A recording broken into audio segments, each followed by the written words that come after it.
Mon nom est Owen Rose, je suis architecte et je suis président du conseil d'administration du Centre d'écologie urbaine de Montréal.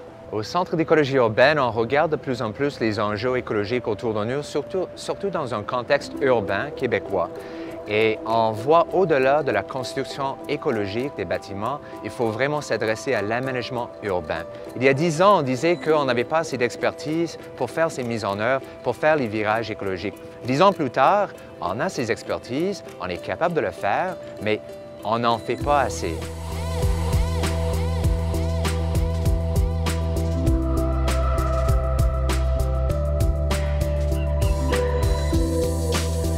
Alors, notre génération, le défi auquel on fait face, c'est la mise en application de ce qu'on connaît déjà, de ce qu'on voit déjà ailleurs au monde.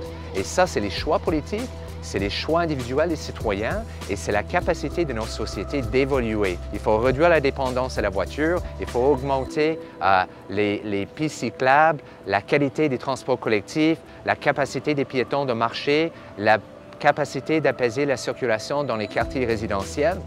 Ça prend la sensibilisation à 3 niveaux. La population en général, pour qu'eux ils comprennent et revendiquent les changements. Ça prend la sensibilisation des professionnels de la fonction publique pour qu'ils n'aient pas peur de mettre en application des idées. Et aussi la sensibilisation des élus pour qu'ils aient le courage et le sentiment d'être capables de prendre les décisions qui sont des fois difficiles. Si l'on a un projet pilote ici et là, c'est parfait, mais ce n'est pas assez. Il faut aller au-delà des projets pilotes pour que les projets pilotes qui donnent bon exemple se systématisent dorénavant dans tous les projets semblables.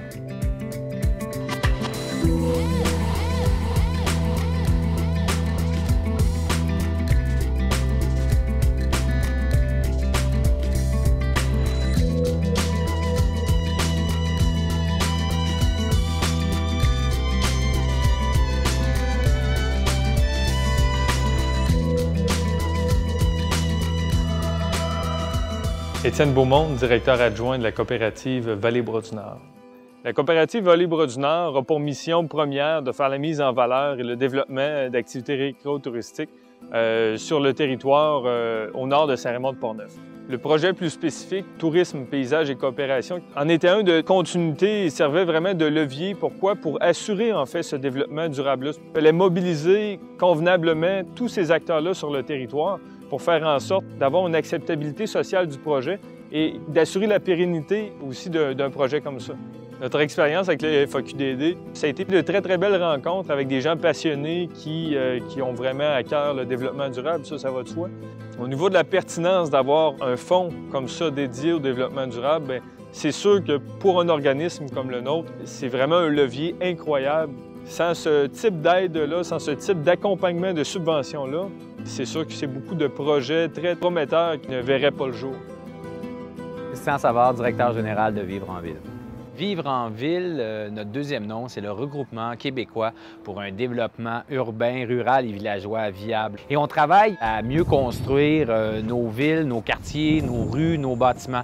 Le FAQDD nous appuie depuis plus de 10 ans sur les enjeux en aménagement du territoire et l'urbanisme. Et je ne crois pas qu'au début, il y aurait beaucoup d'autres mondes que le FAQDD qui auraient cru. Et là, tranquillement, ça commence à percoler dans d'autres milieux qui commencent à parler de ces enjeux-là. Mais il y a 10 ans, ce n'était pas le cas. Puis c'est un peu grâce au FAQDD que Vivre en Ville a pu tout faire ces projets-là et qu'on entend de plus en plus parler au Québec. Donc, le FAQDD, à travers sa connaissance assez profonde des enjeux, des professionnels qui travaillent là, et par rapport probablement à sa structure et à sa gouvernance, peut prendre ce genre d'initiative-là, d'appuyer des choses qui sont a priori avant-gardistes et que d'autres instances ne peuvent pas appuyer. Donc, je pense que le fonds a un rôle très important à jouer. En tout cas, dans l'histoire de Vivre en Ville, a eu un rôle très important à jouer. Puis on espère pouvoir compter sur eux dans le futur. Mathieu Caron, cofondateur d'Écobâtiment. Écobâtiment est un organisme basé à Québec qui s'occupe de sensibilisation, formation et gestion de projets dans le milieu de la construction écologique. Le projet Chantier vers l'avenir, qu'on a appelé CVA, qui a eu 3 phases, était un projet de sensibilisation et de formation des acteurs clés de l'industrie de la construction. Le FAQDD a été là pour nous soutenir financièrement et un soutien technique aussi en appui, suivi de projet pour les 3 phases de Chantier vers l'avenir. A surtout été là pour croire au projet au tout départ, quand c'était juste une idée novatrice. Pour nous, on est un organisme qui connaissons très bien la construction, mais c'est bien d'avoir des gens qui nous soutiennent, qui connaissent très bien les enjeux du développement durable au Québec, et le FAQDD est là pour ça. Jérôme Normand, directeur général d'Environnement Jeunesse. Environnement Jeunesse, c'est un organisme sans but lucratif qui vise les jeunes. Donc, nous, on définit les jeunes comme les moins de 30 ans. Cégep vert du Québec, c'est peut-être le projet le plus porteur de l'organisme depuis ses débuts. C'est un projet qui a été lancé en 2004 au départ avec 5 cégeps sous forme de projet pilote. Le Fonds d'action québécois pour le développement durable a été un des premiers partenaires à soutenir le projet. Donc là, c'est plus du 3/4 des cégeps et collèges du Québec qui sont impliqués, qui participent. C'est sûrement une des principales forces du FAQDD d'avoir une écoute auprès de ses partenaires, d'être là pour répondre à leurs questions, les aiguiller ou encore échanger sur des idées pour bonifier un projet. Parce qu'un projet, on le sait, on le lance d'une manière, c'est la manière qu'on l'a esquissé. Puis une fois qu'il se déroule, bien, il y a tout plein d'ajustements qu'on fait en cours de route. Puis il y a tout plein d'opportunités qui se créent aussi pour bonifier ce projet-là. Sylvie Gélina de la coopérative Forêt d'Ardennes et du projet Bourse scolaire. On peut s'attendre à une certaine révolution dans notre façon d'aborder les changements climatiques et notre capacité à agir sur les changements climatiques.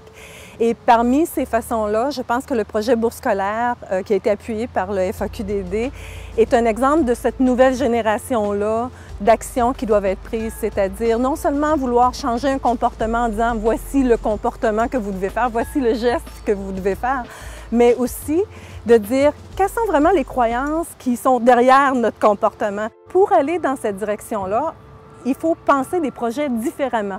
C'est plus nécessairement dans le quantifiable à court terme. Il faut avoir une vision qui est probablement un peu plus à long terme et où on peut voir des résultats avec un impact puissant dans 2 ans, 3 ans, 5 ans, 10 ans. Donc, il faut être extrêmement déterminé à continuer parce que c'est ce qui va faire que les résultats vont vraiment apparaître. Maintenant, on a développé la connaissance, on a développé l'expertise et comme Action Climat, un leadership. Donc, il faut pouvoir miser sur ce leadership-là pour poursuivre et être persévérant et atteindre les objectifs qui ont été donnés. Et c'est uniquement dans cette persévérance-là qu'on va voir des changements importants par rapport au changement climatique. Donc, bravo, bonne continuité. Définitivement, il faut persévérer.